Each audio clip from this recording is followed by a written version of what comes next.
सेना की नई भर्ती स्कीम अग्निपथ के खिलाफ बिहार, यूपी समेत 7 राज्यों के युवा उग्र प्रदर्शन कर रहे हैं। इस हिंसक प्रदर्शन में कई ट्रेनों में आग लगा दी गई और हजारों करोड़ रुपए की संपत्ति का नुकसान हुआ है। इन हालात को देखते हुए कांग्रेस इस स्कीम के विरोध में आज जंतर मंतर पर सत्याग्रह करने जा रही है। आपको बता दें कि इसमें पार्टी के सभी सांसद और कार्यकर्ता शामिल होंगे। आज राहुल गांधी का भी जन्मदिन है, लेकिन उन्होंने सभी कांग्रेस कार्यकर्ताओं से अपील की है कि वे उनका जन्मदिन न मनाएं। इधर सोनिया गांधी ने एक चिट्ठी लिखकर युवाओं से अपील की थी कि वे विरोध करने के लिए अहिंसक तरीका अपनाएं। उन्होंने लिखा था कि ये योजना पूरी तरह से दिशाहीन है और युवाओं के साथ छलावा हो रहा है। उन्होंने ये भी कहा कि कांग्रेस इस योजना को वापस करवाने के लिए अहिंसक तरीके से आंदोलन करेगी। आपको बता दें, आज कांग्रेस कार्यकर्ता नेता जंतर मंतर के बाहर इसका विरोध प्रदर्शन करेंगे, अग्निपथ योजना स्कीम का, और इसे वापस लेने की मांग करेंगे। अग्निपथ योजना के खिलाफ 13 राज्यों में उग्र प्रदर्शन चल रहा है। आपको बता दें, आज राहुल गांधी का जन्मदिन भी है, लेकिन उन्होंने कार्यकर्ताओं को मना किया है कि उनका जन्मदिन ना मनाया जाए। जंतर मंतर पर सत्याग्रह करेगी आज कांग्रेस।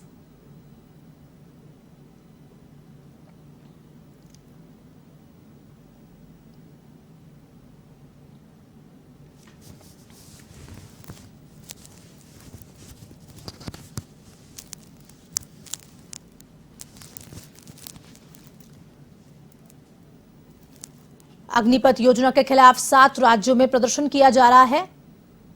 छात्रों में आक्रोश दिख रहा है कि वो सरकार से गुहार लगा रहे हैं कि ये अग्निपथ योजना वापस ली जाए। और वहीं आज कांग्रेस भी जंतर मंतर में सत्याग्रह करेगी।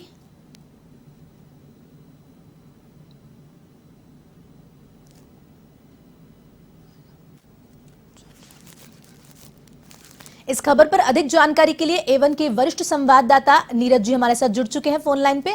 जी नीरज जी, बताएं, जिस तरह अग्निपथ योजना के खिलाफ विरोध प्रदर्शन जारी है देश भर में। देखिए अर्षदा, बिल्कुल जिस तरह से युवाओं का आक्रोश देखने को मिल रहा है, पिछले 4 दिन से लगातार युवा धरने प्रदर्शन कर रहे हैं और राष्ट्रीय संपत्ति को नुकसान भी पहुंचा रहे हैं। अब तक हजारों करोड़ रुपए की संपत्ति आग के हवाले कर चुके हैं। ऐसी स्थिति में आज राहुल गांधी का जन्मदिन भी है, तो राहुल गांधी ने कांग्रेस कार्यकर्ताओं से आह्वान किया है कि वो उनका जन्मदिन नहीं मनाएं और शांतिपूर्ण तरीके से जो सरकार की अग्निपथ योजना है उसका विरोध करें। दिल्ली में भी जो कांग्रेस पार्टी है वो अपना धरना प्रदर्शन करने जा रही है, सत्याग्रह कर रही है। और जयपुर में भी अमर जवान जो है सर्किल, यहाँ पर कांग्रेस पार्टी ने अपना कार्यक्रम रखा है और अमर जवान ज्योति पर कांग्रेस कार्यकर्ता धरना देंगे। यहाँ पर गोविंद सिंह डोटासरा समेत तमाम कार्यकर्ता शामिल होंगे। वहीं दिल्ली में जंतर मंतर पर आज कांग्रेस कार्यकर्ताओं ने सत्याग्रह रखा है और अपील की है, भारत सरकार से अपील की है कि इस योजना पर पुनर्विचार सरकार करे और जो सेना भर्ती का कार्यक्रम है इसको अस्थायी संविदा का रोजगार नहीं बनाए, युवाओं के साथ छलावा नहीं करे और पूर्व की तरह ही जो भर्तियां होती थी उसी तरह इस भर्ती को भी करे। वहीं सोनिया गांधी ने भी युवाओं के नाम चिट्ठी लिखी है और उनसे अपील की है कि वो अहिंसक तरीका अपनाएं। उन्होंने कहा कि आंदोलन पूरी तरह से नियंत्रण से बाहर हो चुका है और उन्होंने साफ तौर पर यह कहा है कि इस आंदोलन का कोई नेता नहीं होने के कारण ये अनियंत्रित भीड़ दिशाहीन हो गई है और दिशाहीन भीड़ जब तो आंदोलन करती है तो उसका नतीजा इसी तरह का होता है। यही कारण है कि आज हजारों करोड़ रुपए की संपत्ति को नुकसान पहुंचाया जा रहा है, ट्रेनों को आग लगाई जा रही है, बसों को जलाया जा रहा है, सरकारी संपत्तियों को तोड़-फोड़ा जा रहा है। ये तमाम जो नुकसान हो रहा है हमारा खुद का नुकसान हो रहा है। ऐसी स्थिति में उन्होंने युवाओं से अपील की है कि वो शांति बनाए रखें। अपना अगर उन्होंने अग्निपथ योजना का विरोध करना है तो उसका अहिंसक तरीके से विरोध करे, धरना प्रदर्शन करे, ज्ञापन दें, लेकिन हिंसा का रास्ता नहीं अपनाएं। इसके साथ ही उन्होंने कांग्रेस कार्यकर्ताओं से भी आह्वान किया है, राहुल गांधी ने भी आह्वान किया कि वो तमाम कांग्रेस कार्यकर्ता अग्निपथ योजना का तो विरोध करे, धरना प्रदर्शन करे, लेकिन शांतिपूर्ण तरीके से करे। जयपुर में आज अमर जवान ज्योति पर कांग्रेस के कार्यकर्ता, तमाम कार्यकर्ता इकट्ठा होंगे, वहां सत्याग्रह करेंगे, धरना देंगे। और दिल्ली में अमर जवान ज्योति पर जो है भाजपा कांग्रेस के सांसद, विधायक और कांग्रेस के पदाधिकारी शामिल होंगे, आम कार्यकर्ता भी वहां पर पहुंच सकते हैं, लेकिन दिल्ली के लोगों को ही ज्यादा वहां पहुंचने की अपील की गई है। राहुल गांधी ने कहा है कि इस हिंसा के माहौल में उनका जन्मदिन कार्यकर्ता बिल्कुल नहीं मनाएं और शांति बनाए रखें। और जो भारत सरकार है उनसे भी अपील की है, राहुल गांधी ने भी अपील की है, सोनिया गांधी ने भी अपील की है, राजस्थान के मुख्यमंत्री अशोक गहलोत ने भी अपील की है कि वो इस योजना पर पुनर्विचार करें। और इस योजना को, क्योंकि ये सेना जैसा पेशा है, आदमी के लिए जीवन में सेना में भर्ती होना एक बड़ा सपना होता है, इसके प्रति सम्मान है लोगों में, तो इसको संविदा पर कन्वर्ट नहीं करें।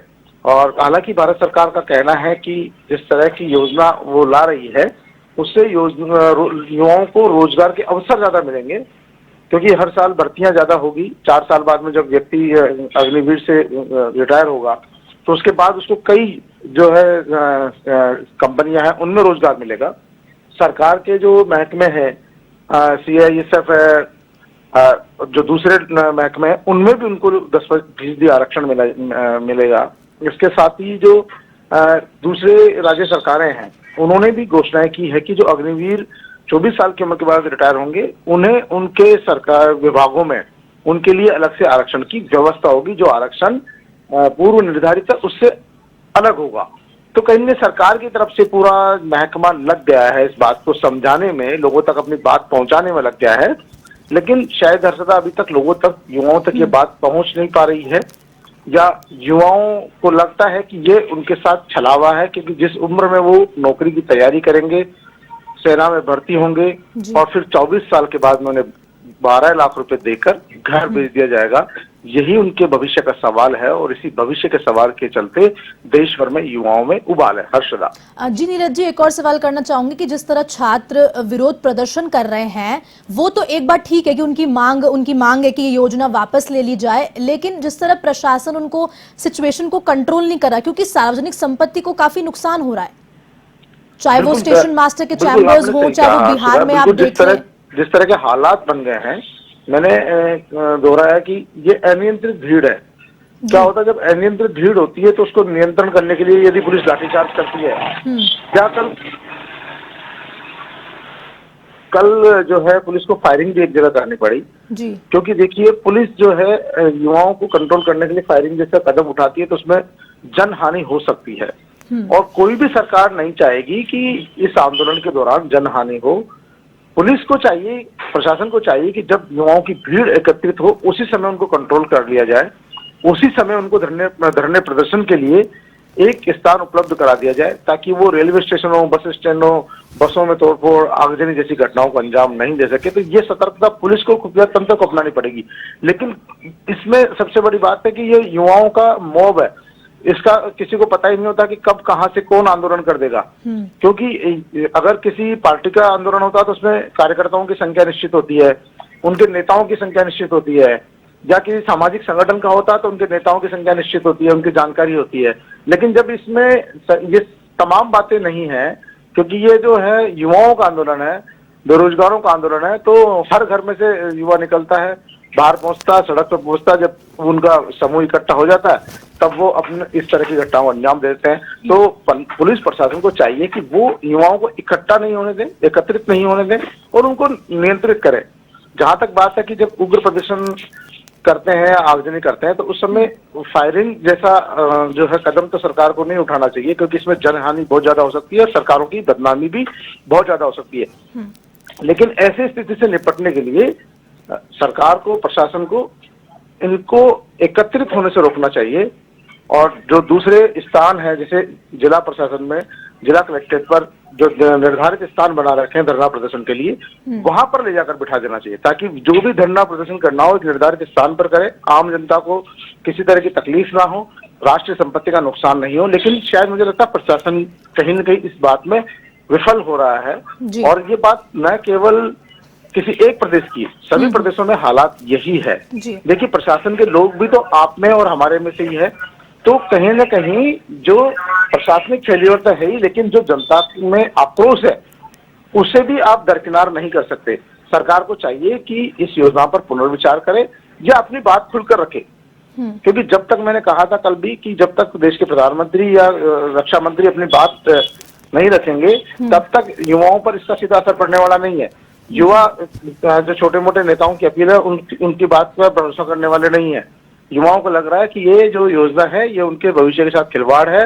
वो 4 साल नौकरी की तैयारी करेंगे, 4 साल नौकरी करेंगे, उसके बाद में सब बेरोजगार हो जाएंगे। उन्हें होटल पे दरबान की नौकरी मिलेगी या ड्राइवर की नौकरी मिलेगी। और कोई भी युवा नहीं चाहता, वो चाहता है कि इसकी नौकरी तो कम से कम स्थायी हो। क्योंकि जिस नौकरी के लिए वो तैयारी करता है, कोई भी एक इंजीनियरिंग की पढ़ाई करता है तो उसके बाद सोचता है कि मुझे इंजीनियरिंग का काम मिलेगा, या कोई मेडिकल की पढ़ाई करता है तो सोचता है मुझे मेडिकल में जॉब मिलेगा। तो जब कोई फौजी की तैयारी कर रहा है, आर्मी की तैयारी करता है युवा, तो सोचता है मुझे मेरा कम से कम जीवन सिक्योर तो होगा, मैं एक देश का सैनिक कहलाऊंगा, देश सेना के लिए मैं अपना जो है त्याग कर रहा हूँ, मैं उसके लिए नौकरी कर रहा हूँ। लेकिन यहाँ सिर्फ 4 साल की नौकरी मिल रही है। जिस उम्र में आदमी तैयारियां करता था उस समय नौकरी मिल जाती है, उस समय वो रिटायर हो जाता है।